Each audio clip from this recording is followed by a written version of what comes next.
बिस्मिल्लाहिर्रहमानिर्रहीम। अस्सलाम वालेकुम दोस्तों, यहूदी दुनिया के बड़े मज़ाहिब में से एक मज़हब है।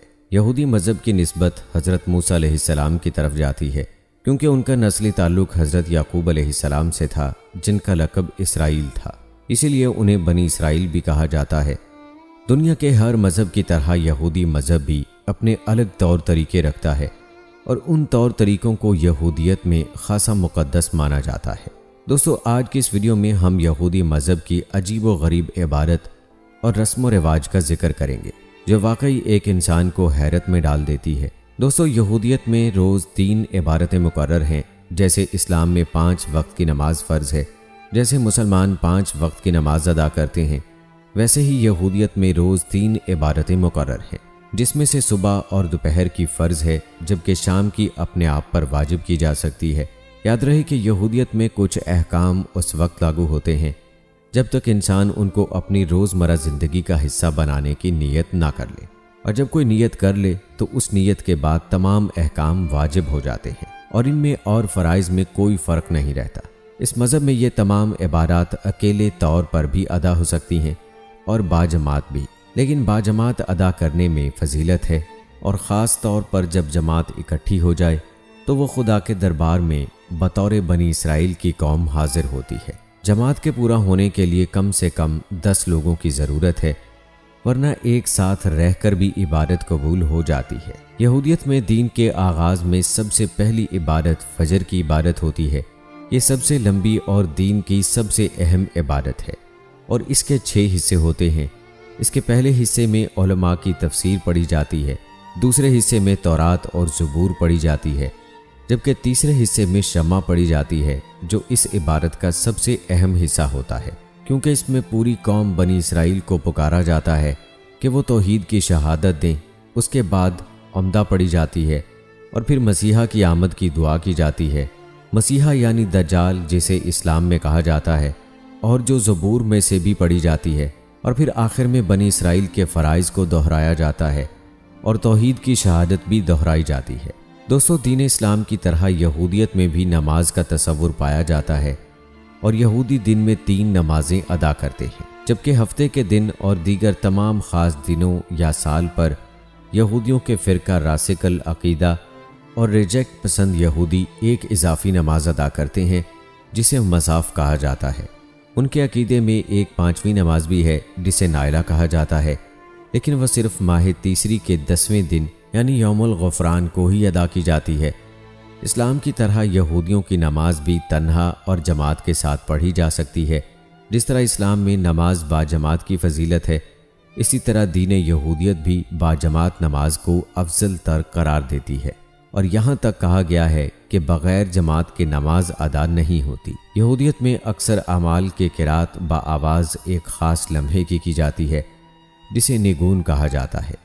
उनकी हर इबादत गाह में एक बुलंद चबूतरा मौजूद होता है, जिस पर खड़े होकर यह क़िरात पढ़ी जाती है, जिन्हें हम यहूदियों की अज़ान भी कह सकते हैं। अज़ान देते वक्त रबी के हाथ में एक बांसुरी होती है, जिसे बजाकर इर्द गिर्द के यहूदियों को नमाज की इत्तला दी जाती है, और इस बांसुरी की आवाज़ सुनते ही तमाम यहूदी इबादत के लिए इकट्ठे हो जाते हैं। याद रहे कि जब इस्लाम में नमाजियों को इकट्ठा करने के लिए आप सल्लल्लाहु अलैहि वसल्लम ने लोगों से राय ली थी, तो उस वक्त कुछ लोगों की जानिब से उसे यहूदियों वाले तरीके का मशवरा दिया गया था, लेकिन आप सल्लल्लाहु अलैहि वसल्लम ने इस तरीके को अपनाने से मना फरमा दिया और नापसंद फरमाया। रोज़े का तसव्वुर भी किसी न किसी सूरत में दुनिया के तकरीबन हर मज़हब और हर कौम में पाया जाता है। यहूदियत में 2 रोज़े फ़र्ज़ हैं, जिनमें यौम कफ़ारा और तसव्वुफ का रोज़ा शामिल है। ये रोज़ा सूरज डूबने से लेकर अगले रोज़ अंधेरा छा जाने तक होता है, और इसका टाइम तकरीबन 25 घंटे है। यहूदियों के रोज़े में खाने पीने, नहाने, चमड़े के जूते पहनने, करीम या लोशन या परफ्यूम इस्तेमाल करने और बीवी से हमबिस्तरी करने की मनाही होती है। यहूदी मज़हब में इसके अलावा भी 4 रोज़े हैं, जो सुबह सादिक से सूरज डूबने तक होते हैं। इसके अलावा यहूदी मजहबी रहनुमा की जानिब से सवाब के लिए भी कुछ रोज़े रखे जाते हैं। यहूदी दुल्हा दुल्हन पाकीज़गी के साथ अपनी शादीशुदा ज़िंदगी शुरू करने के लिए अपनी शादी के दिन रोज़ा रखते हैं, जबकि परहेज़गार यहूदी हर जुमेरात اور پیر کو روزہ رکھتے ہیں۔ ان کا عقیدہ ہے کہ موسیٰ علیہ السلام جمعرات کو طور سینا پر گئے اور پورے 40 روز بعد پیر کو واپس آئے تھے۔ سلمان ندوی اپنی مشہور کتاب سیرت النبی صلی اللہ علیہ وآلہ وسلم کے جلد 3 میں لکھتے ہیں کہ یہودیوں میں روزہ فریضہ الہی ہے۔ حضرت موسیٰ علیہ السلام نے کوہ طور پر 40 دن بھوکے پیاسے گزارے۔ چنانچہ عام طور پر یہود حضرت موسیٰ علیہ السلام کی پیروی میں 40 دن روزہ رکھنا اچھا سمجھتے ہیں، لیکن 40 دن کا روزہ ان پر فرض ہے جو ان کے 7ویں مہینے کی 10ویں تاریخ کو ہوتا ہے۔ اسے عاشورہ بھی کہتے ہیں۔ کہا جاتا ہے کہ اسی دن موسیٰ علیہ السلام کو تورات کے 10 احکامات عنایت ہوئے، اسی لیے تورات میں روزے کی نہایت تاکید آئی ہے۔ ان کے یہاں روزے کا ایک مقصد روحانیت پر توجہ کرنے کے لیے جسمانی سرگرمیوں کو کم کرنا بھی ہے۔ دوستو، یہودی مذہب میں شیوت کے تہوار کو بھی خاص اہمیت حاصل ہے۔ یہ ایک زرعی تہوار کے طور پر شروع ہوا، لیکن اسے دیگر یہودی تہواروں کی طرح بھرپور طریقے سے منایا جاتا ہے۔ اس موقع پر گھروں کو پھولوں سے سجایا جاتا ہے۔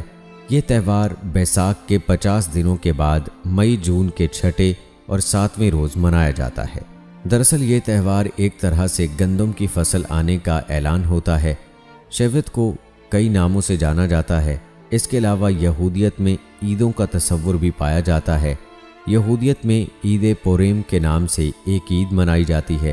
اس عید کے موقع پر عید پوریم اس کی مٹھائی تیار کی جاتی ہے اور اس مٹھائی کو رشتہ داروں اور پڑوسیوں کے گھروں میں بطور تحفہ بھیجا جاتا ہے اور غریبوں میں تقسیم کیا جاتا ہے۔ عید پوریم کے موقع پر غریب گھرانوں کو ایک خاص قسم کا صدقہ بھی پیش کیا جاتا ہے۔